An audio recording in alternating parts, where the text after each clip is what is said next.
Welcome back to JHTV channel. ఎవరైతే మన యొక్క ఛానల్ని మొదటిసారిగా చూస్తున్నారో మన యొక్క ఛానల్ని సబ్స్క్రైబ్ చేసుకోండి. ఈరోజు వీడియోలో భాగంగా ఎన్టీఆర్ దాదాపు 6 సంవత్సరాల తర్వాత ఎన్టీఆర్ సోలో పెర్ఫార్మెన్స్తో వచ్చినటువంటి మూవీ దేవరా మూవీ కోసం ఎన్టీఆర్ అభిమానులు ఎంతో ఆతృతతోటి ఎదురు చూశారు. ఆ రోజు రానే వచ్చింది. అదే సెప్టెంబర్ 27వ తారీఖు. సెప్టెంబర్ 27వ తారీఖు రిలీజ్ అయినటువంటి అన్ని థియేటర్లలో మంచి రెస్పాన్స్ తోటి ముందుకు దూసుకెళ్ళిపోతుంది దేవరా మూవీ. ఈ మూవీ యొక్క కలెక్షన్స్ ఒకసారి ఎంత వస్తాయి అనేటువంటి దాని గురించి కూడా ఒక అంచనాకి నిర్మాతలు వచ్చినటువంటి అవకాశం ఉంది. ఎందుకంటే మొదటి రోజు రెస్పాన్స్ చూసి ఎవరైతే మూవీ యొక్క నిర్మాతలు కానీ మరియు మూవీ టీం మొత్తము ఒక ప్రెస్ మీట్ పెట్టి వాళ్ళ యొక్క ఆనందాన్ని ప్రజలతోటి అంటే అభిమానులతోటి పంచుకోవడం జరిగింది. దీనిలో భాగంగానే వారు కూడా ఒక లెక్కకు వచ్చినట్టు తెలిసింది. ముఖ్యంగా మొదటి రోజు యొక్క రెస్పాన్స్ చూసినట్లయితే వాళ్ళ యొక్క రెస్పాన్స్ అభిమానులు ఇచ్చినటువంటి రెస్పాన్స్ని ఒకసారి మనం పరిశీలించినట్లయితే ఎన్టీఆర్ యొక్క అభిమానులు అయితే సినిమాను చూసి ఉబ్బి తబ్బిపోతున్నారు మరియు వారికి తెగ నచ్చేసింది. అదేవిధంగా ఎన్టీఆర్ యొక్క నటన కానీ మరియు డ్యాన్స్ పెర్ఫార్మెన్స్ కానీ మరియు యాక్షన్ సీన్స్ కానీ సెంటిమెంటల్ పెర్ఫార్మెన్స్ కానీ ఎలాగైతే యాజ్ యూజువల్గా ఎన్టీఆర్ పెర్ఫార్మెన్స్ చేస్తాడో అంతకు మించి చేశారని ఎన్టీఆర్ అభిమానులు తెలియజేస్తున్నారు.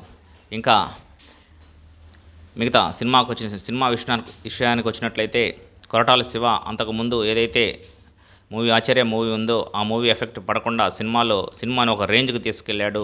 సినిమాని నడిపినటువంటి తీరు చాలా అద్భుతంగా నడిపారు అని అభిమానులే స్వతహాగా చెప్పుకొస్తున్నారు. ఇంకా ఇక్కడ తెలంగాణ ఆంధ్రప్రదేశ్లోనే కాదు, హిందీ మూవీలో అంటే బాలీవుడ్లో కూడా మంచి రెస్పాన్స్. ఎన్టీఆర్ నటన బాగుంది మరియు అనిరుద్ధ్ యొక్క మ్యూజిక్ బీజిఎం చాలా అద్భుతంగా ఉంది. జాన్వీ కపూర్ కూడా ఆమె కనిపించినటువంటి కొంతసేపు అయినా సరే ఆమె యొక్క పాత్రకి న్యాయం చేసిందని వాళ్ళు కూడా చెప్పుకొచ్చారు. ఇంకా చూసినట్లయితే ఏదైతే ఇంకా ఓవర్సీస్లో అయితే మొదటి రోజే అమెరికాలో షో పడటము, ఆస్ట్రేలియాలో షోస్ అక్కడ పాజిటివ్ రెస్పాన్స్ రావడంతో ఆ హైప్ మన యొక్క ఏపీ తెలంగాణ మరియు బాలీవుడ్లో క్రియేట్ చేసింది. అదేవిధంగానే దానికి తగ్గట్టుగానే మూవీ రిలీజ్ అవ్వడం జరిగింది. మంచి పాజిటివ్ రెస్పాన్స్ తోటి ముందుకు దూసుకుపోవడం జరిగింది. దీనికి సంబంధించి కళ్యాణ్ రాము ప్రెస్ మీట్ పెట్టి ప్రేక్షకులు ధన్యవాదాలు చెప్పారు. ఇంత అద్భుతంగా మమ్మల్ని ఆదరిస్తున్నందుకు మీకు రుణపడి ఉంటాము అని ప్రెస్ మీట్లో అతని యొక్క ఆనందాన్ని వ్యక్తం చేయడం జరిగింది. ఇంకా జూనియర్ ఎన్టీఆర్ కూడా ప్రెస్ మీట్కు ఒక ట్వీట్ చేశారు. ఈ విధంగా మీ యొక్క రెస్పాన్స్ చూస్తుంటే చాలా సంతోషంగా ఉంది మరియు మమ్మల్ని భుజస్కంధాల మీద వేసుకొని మమ్మల్ని ఫస్ట్ నుంచి కూడా ఆశీర్వదిస్తున్నందుకు మీకు మనస్ఫూర్తిగా ధన్యవాదాలు తెలుపుకుంటున్నాము. మీరు అలరించినంత వరకు మీకు రుణపడి ఉంటాము ఆజాన్మాంతము. ఇంకా మంచి మంచి సినిమాలు తీయటానికి మీకోసం ఏ సాహసం చేయడానికైనా సిద్ధము అన్నట్లుగా ఎన్టీఆర్ చెప్పుకురావడం జరిగింది. ఇంకా మెయిన్ పాయింట్ యొక్క దేవరా మూవీ యొక్క కలెక్షన్స్ ఎంతవరకు వస్తాయి అనేటువంటిది అంటే ఓవరాల్ కలెక్షన్స్ కొంచెం ఒకసారి మనము ఇంకా టైం ఉంది కాబట్టి ఏదైతే మొదటి రోజు కలెక్షన్స్ ఎంత వచ్చాయి అనేటువంటి దాని గురించి ఒక అంచనాకు వచ్చారు.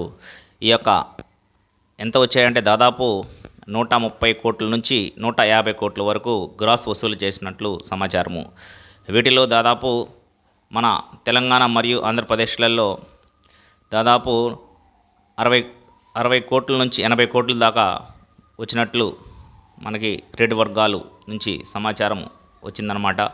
తర్వాత ఇంకా బాలీవుడ్లో అయితే దాదాపు 7 నుంచి 15 కోట్ల దాకా వచ్చినటువంటి సమాచారము. అదేవిధంగా మిగతా వచ్చేసి దాదాపు 60 నుంచి 50 వరకు ఓవర్సీస్లో కలెక్షన్స్ వచ్చినట్టు మనకు తెలుస్తుంది. మొత్తం ఓవరాల్గా నైజాం కానీ ఆంధ్ర కానీ సీడెడ్ ప్రాంతం కానీ మరియు బాలీవుడ్ కానీ దాని తర్వాత ఓవర్సీస్లో కానీ మొత్తం చూసుకున్నట్లయితే దాదాపు 140 నుంచి 160 కోట్లు 150 కోట్లు దాదాపు గ్రాస్ వచ్చినట్లు మనకి తెలుస్తుందన్నమాట. వీటిలో ఇంకా ఈరోజు సాటర్డే కాబట్టి సాటర్డే మరియు సండే ఇదే రేంజ్లో ఉన్నట్లయితే ఇదే రేంజ్లో ఒక పాజిటివ్ ఎలాగో పాజిటివ్ టాక్ వచ్చింది కాబట్టి ఇంకా ఈ రోజు నుంచి ఈయన ఫ్రైడే మరి సాటర్డే ఎవరైతే ఫ్యాన్స్ ఉన్నారో వాళ్ళు కంప్లీట్ చేసుకుంటారో, తర్వాత సండే నుంచి ఫ్యామిలీస్ వెళ్ళేటువంటి అవకాశం ఉంది కాబట్టి అతి త్వరలోనే ఫస్ట్ 500 కోట్లు క్లబ్లో చేరేటువంటి అవకాశం కనిపిస్తున్నాయి. ఇంకా ముందు ఇంకా దేవరా మూవీ పాన్ ఇండియా రేంజ్లో ఆడాలని మరియు ఆ రేంజ్లో కలెక్షన్స్ కూడా వచ్చేటువంటి అవకాశాలు పుష్కలంగా కనిపిస్తున్నాయి. ఏదేమైనా సరే అక్కడ బాలీవుడ్లో కూడా సైఫ్ అలీ ఖాను మరియు దాని తర్వాత రత్నవేలు వీళ్ళందరూ హేమీలు నటించారు. కావున ప్రకాష్ రాజు వాళ్ళ యొక్క పెర్ఫార్మెన్స్ కూడా హైలైట్గా ఉండటం వల్ల ఈ మూవీ బాలీవుడ్లో కూడా నిదానంగా దూసుకెళ్లేటువంటి అవకాశాలు మెండుగా కనిపిస్తున్నాయి. ఇంకా బాలీవుడ్లో కొంచెం ఒక రేపు సాటర్డే సండే రోజు మంచి పాజిటివ్ టాక్ వచ్చినట్లయితే అక్కడ కూడా కలెక్షన్స్ పెరిగేటువంటి అవకాశం ఉంది.